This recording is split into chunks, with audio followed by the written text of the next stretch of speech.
When was the last time you raised prices? This is a thing that we talk about all the time in peer groups, and this is the time of year where we talk about it, right? We're near the end of the year, and MSP business owners are trying to figure out, do I raise prices? And they kind of wringing their hands about it, and they're worried about all of the things that go into it. And the reality is nothing gets cheaper, right? Not your talent, not your tools, insurance doesn't get any cheaper. So if you keep your prices flat, you're going to shrink your business. With me, as always, is Natalie. Natalie, what do you think about price increases? Because I know you have conversations with MSPs all the time about this too.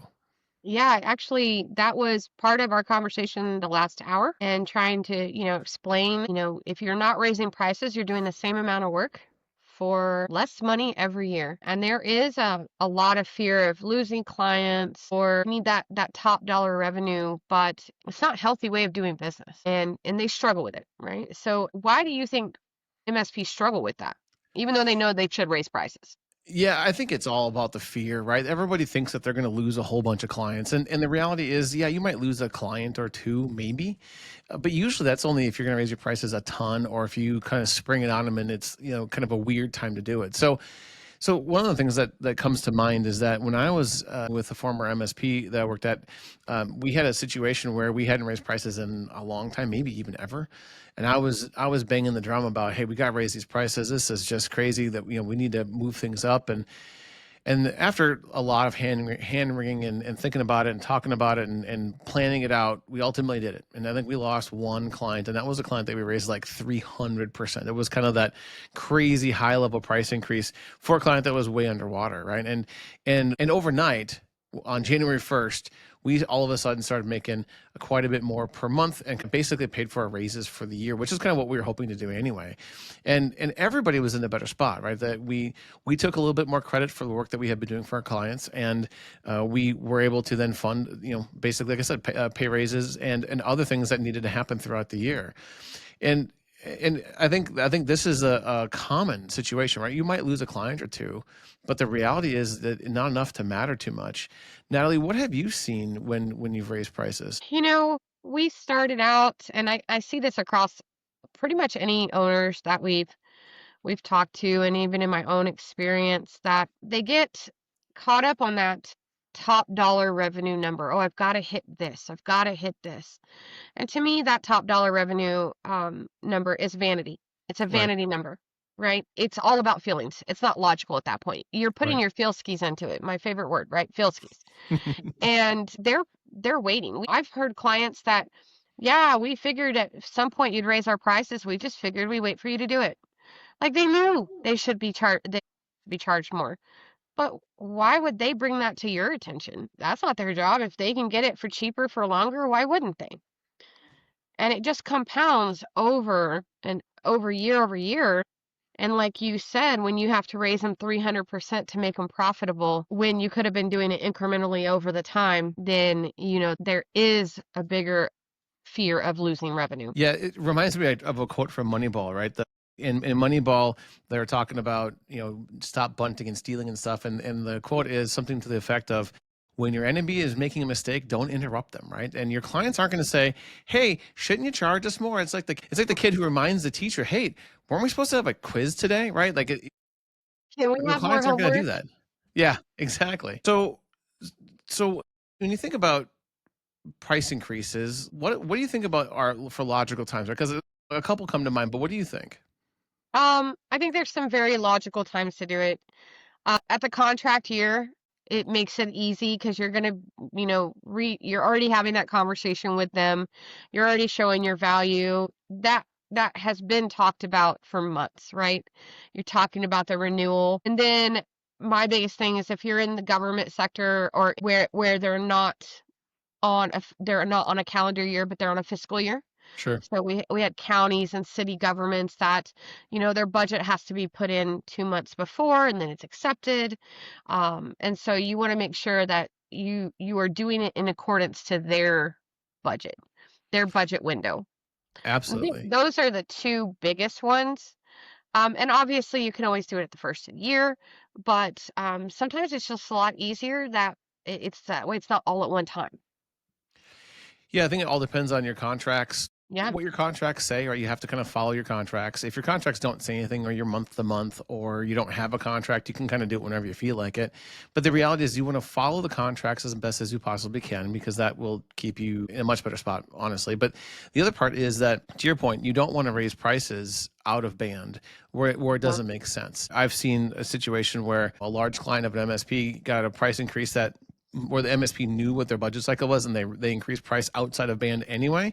Guess what happened? That MSP got fired, and for good reason, right? Because they had 100% knowledge of, this is what budget cycle is, and this is how you go about doing price increases, because they had done it successfully a couple times previously, and they just forgot, or they bumped their head or something, and they raised the prices at the wrong time of the year, and that was what got them out the door, right?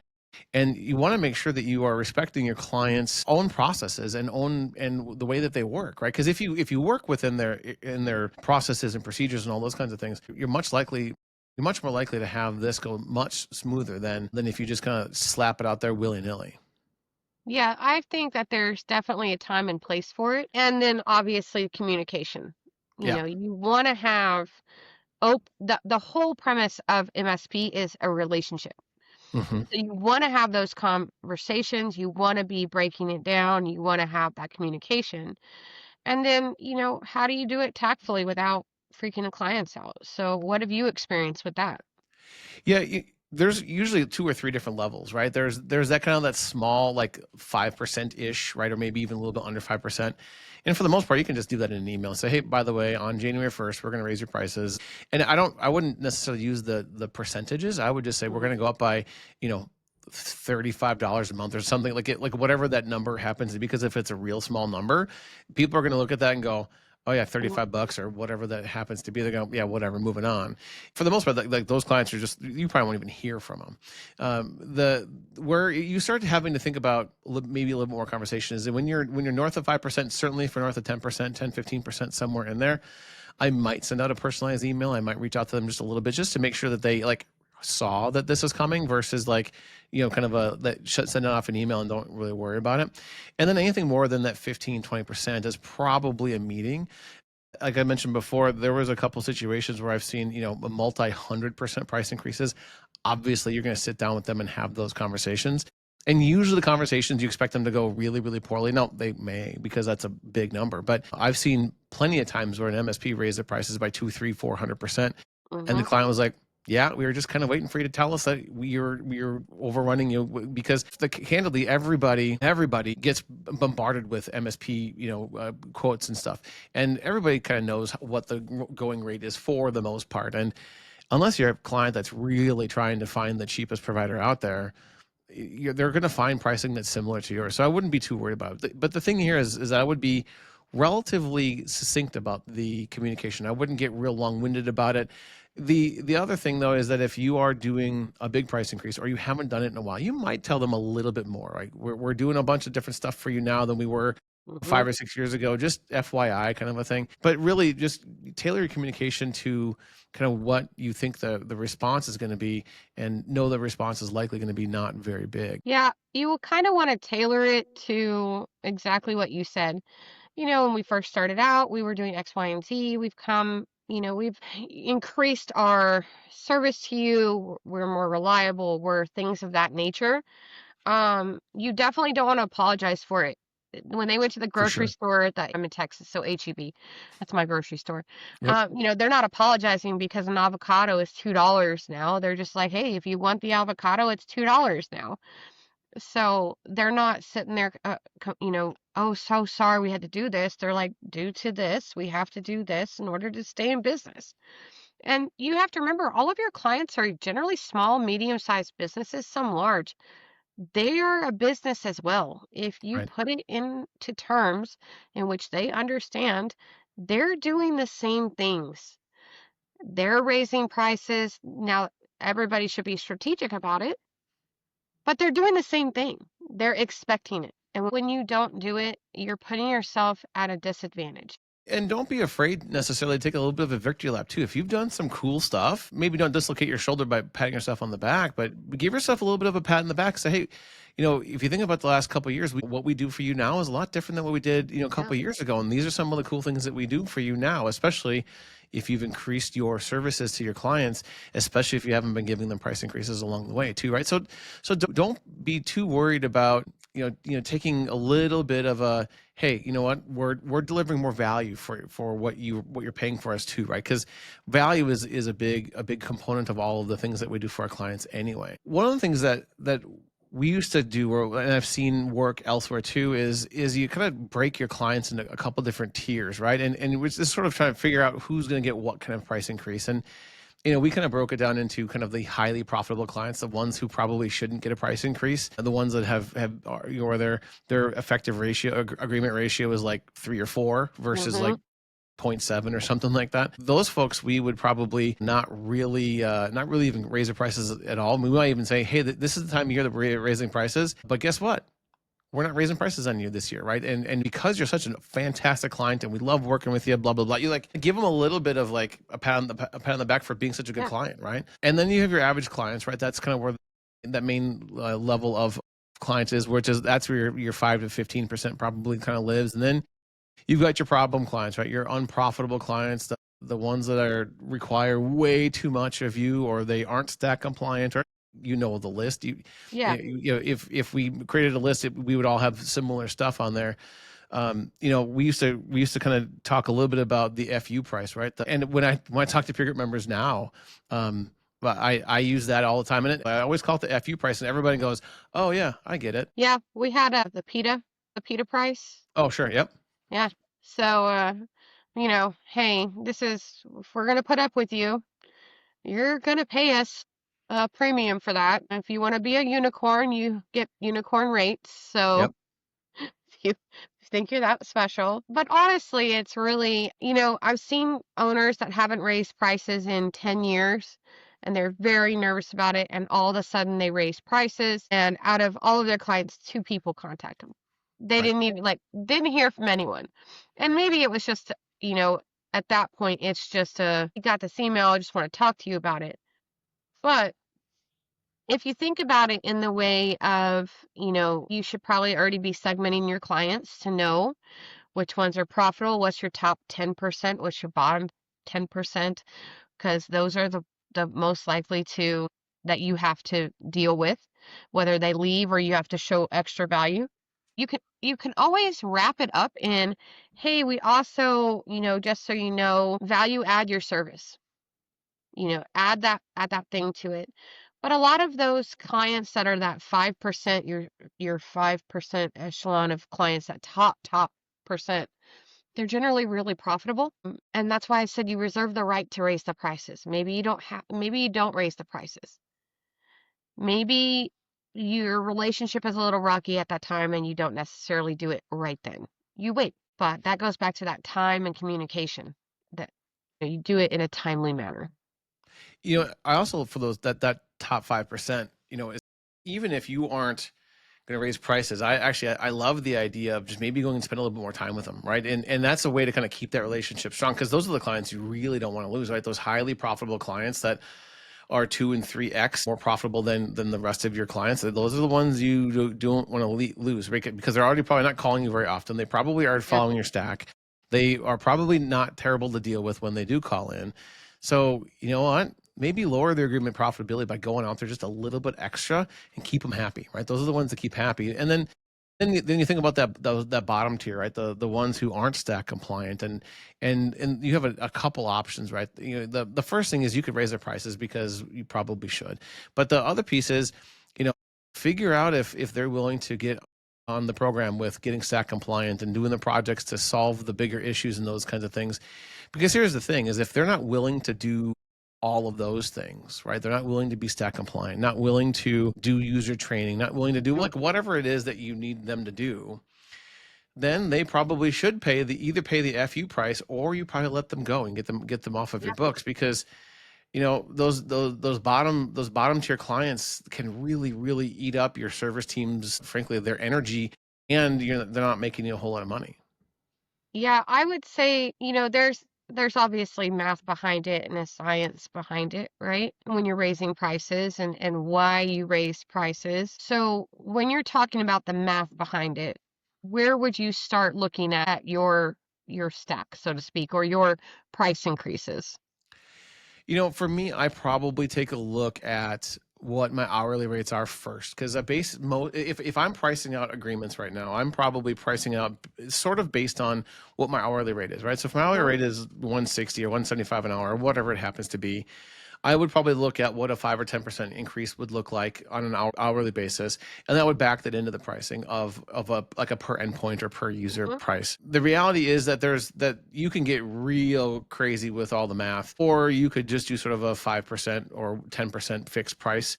When my former MSP, when we started doing it, was more of a fixed price because we just said we have to just do something, and we didn't want to make it so perfect that we would take us an extra 6 months to figure out the math. So we just kind of said, we took a look at the clients where they kind of lived in the hierarchy of frankly, back to your point, the PITA factor, and the ones that weren't much of a PITA, they got a much lower price increase, and we just kind of escalated as they moved their way down the list. So I think there's a number of ways to handle it.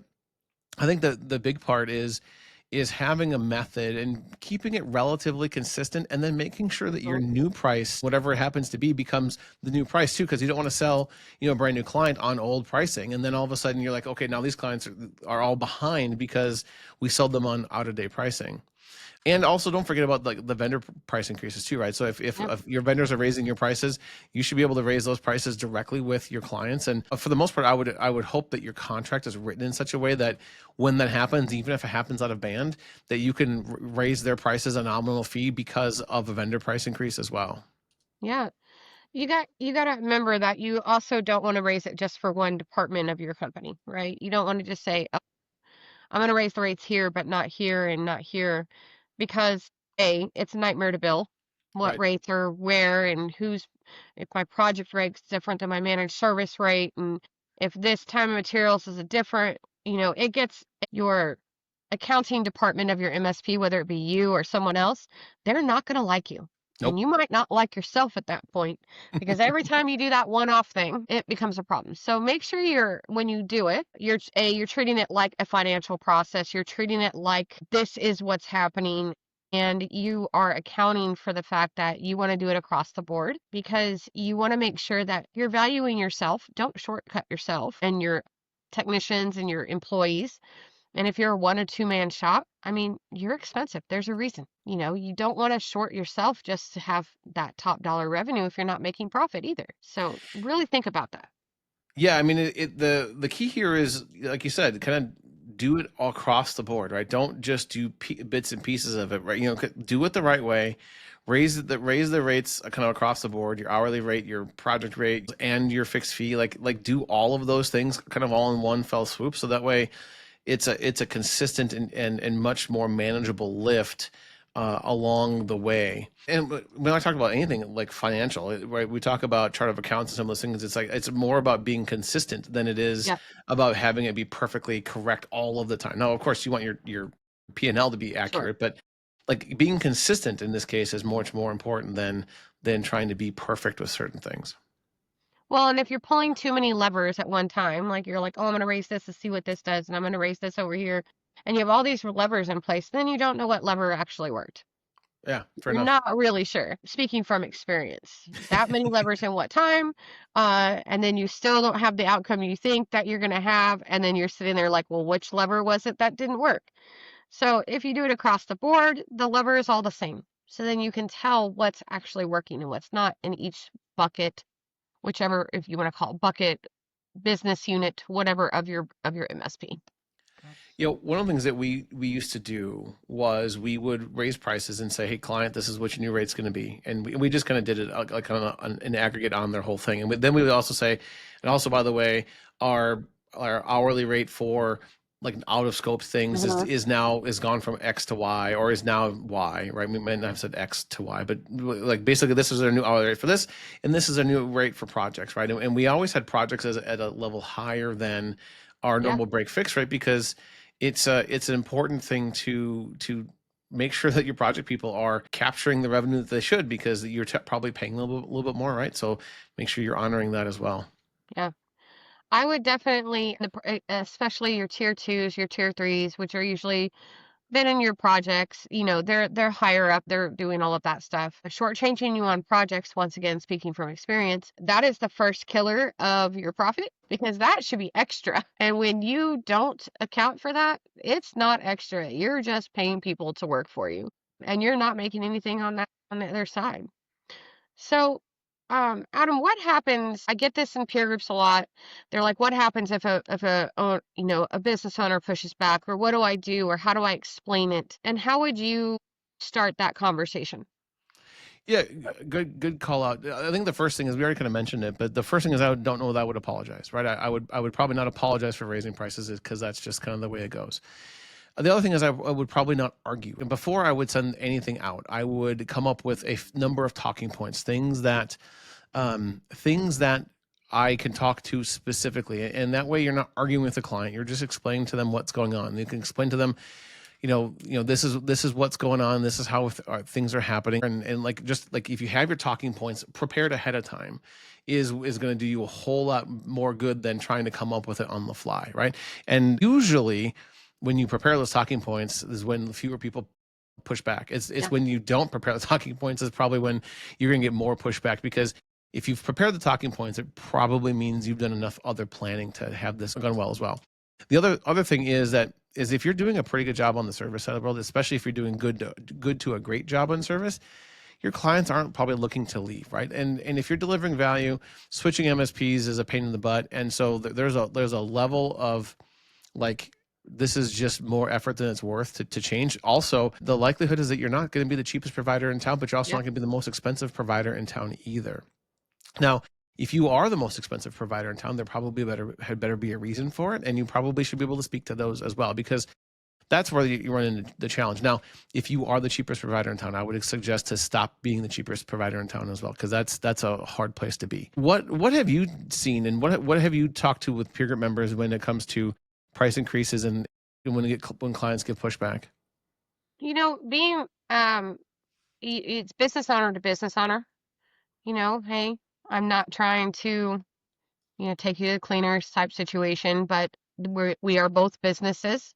And I understand, but as you probably have given your employees an increase and you've supported your employees' professional development, I have to do the same. And this is what we're doing. If, like you said, if you're performing well, chances are they're not even going to say anything. But if you're super terrified of them, oh, if I raise prices, they're all going to leave. It's probably not your pricing issue. It might be a service or a relationship issue.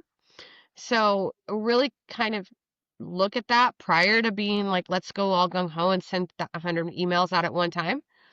And honestly, in peer groups, what we talk about is look at, using AI, using Copilot or Chat GPT or whatever tool you want to use, and asking, like, hey, what are the common concerns of my vertical when it comes to this?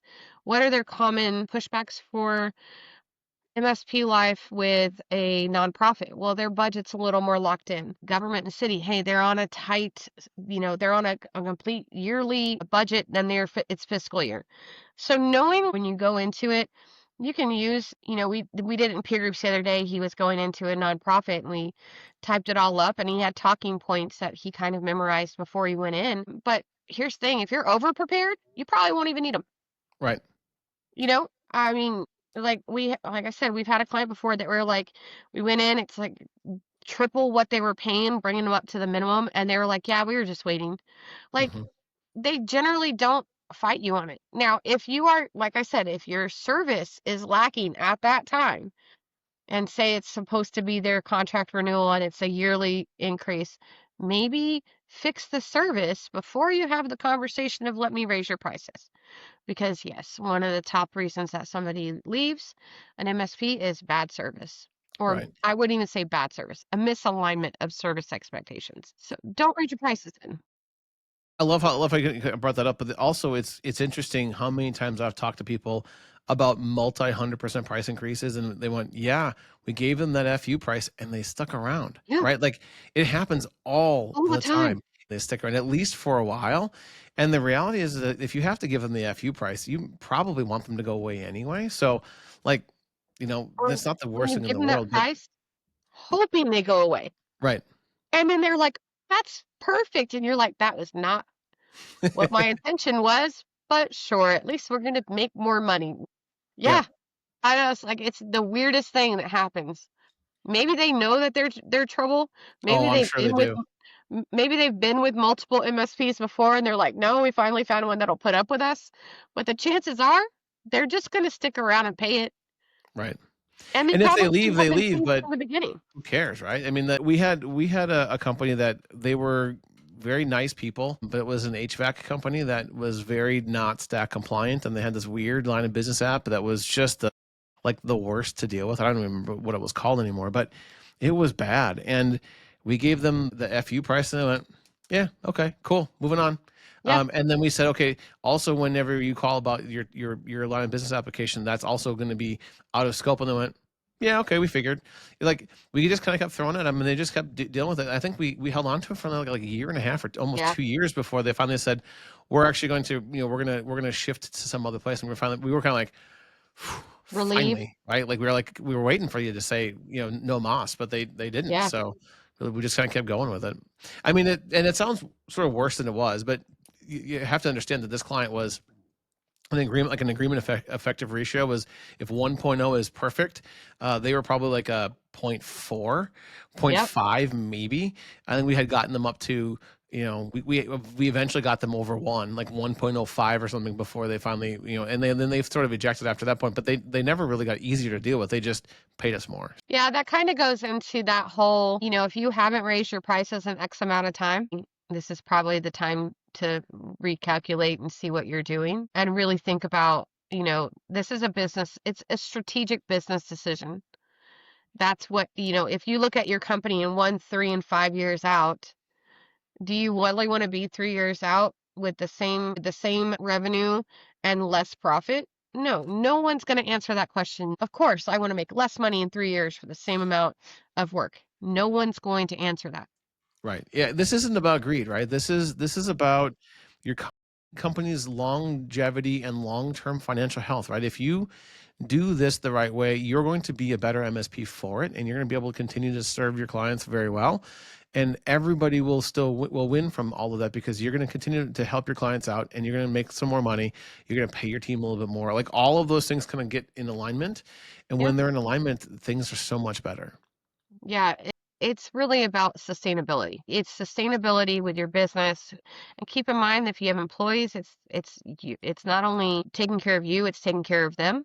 It's taking care of the health of your business. I've seen too many times where people have just been too afraid to do something, and then next thing you know, they're in cash flow issue, potentially going to close the business because they can't make it work. And when you ask them, well, when's the last time you raised their prices? They stare at you and you're like, so never. Good. Let's start there. But it's the same thing, it's business. And this is not, like you said, about greed. It's about sustainability and the future of your company. Absolutely. So real quick before we wrap up, there's a couple things that are worth calling out. One is, obviously we have all of our peer groups, and we can talk about price increases there all the time. But Natalie, tell us a little bit about some of the ILTs, our instructor-led trainings that we have that might help MSPs better understand their finances and those kinds of things. Yeah, so we do have Getting Your Finances in Order, which is a great intro class into just finances for MSP in general. If you feel like you're pretty confident on that already, we do have Leveling Up Your Finances. We have the class for service managers to learn about how the finances and the gross margin and all of that affect service and how that can become more profitable, KPIs, things like that. We do have a KPI class as well, and that's just the ones off the top of my head that I'm remembering. But these are all geared for you to understand how the pricing that you set, the package that you make, how it goes into your finances, what it does to it, where does it fall in place. And I highly encourage anyone that is not, most people that are MSP owners aren't there to be a bookkeeper Hmm. or an accountant. So I highly encourage everyone to take that, even if you think you can read the P&L a lot, because everybody that's taken one of those classes has come away with at least one aha moment. Absolutely. Yeah, I always say that you don't need to be a CPA, but you need to at least be able to understand your finances Yeah. enough to be able to know whether or not you're making the money you need to make, and or if somebody is taking advantage of you. Yeah. And one of the cool parts that we have here at the in the Pac State side of the world is we have the peer groups, which is a monthly subscription. So our instructor led training. So if any of these classes sound good, we have a monthly subscription for those classes. You can just take them all, right? And you can go work Yeah. your way through them. And they basically run one a month from on the finance side of the world, because I'm the one that teaches most of them. And right now we're in getting your finances in order. And next month we're talking about leveling up finances. So and then later in the year, in December, we're doing a workshop on building some pricing, right? So there's all kinds of resources out there that we're happy to do, and I'll actually throw a link up above in this video on the end screen to talk about the finance playlist as well, because there's lots to go about that. Because we kind of close it out today, Natalie, thanks for hopping on the call and Of course. chatting about price increases, because this is the time of year to get it done. This is the time where you're doing your business plan and sales forecasting and budget for next year. Now's a good time to know if you're going to raise prices. Exactly. So get out there, raise some prices, and put your company in a better financial spot.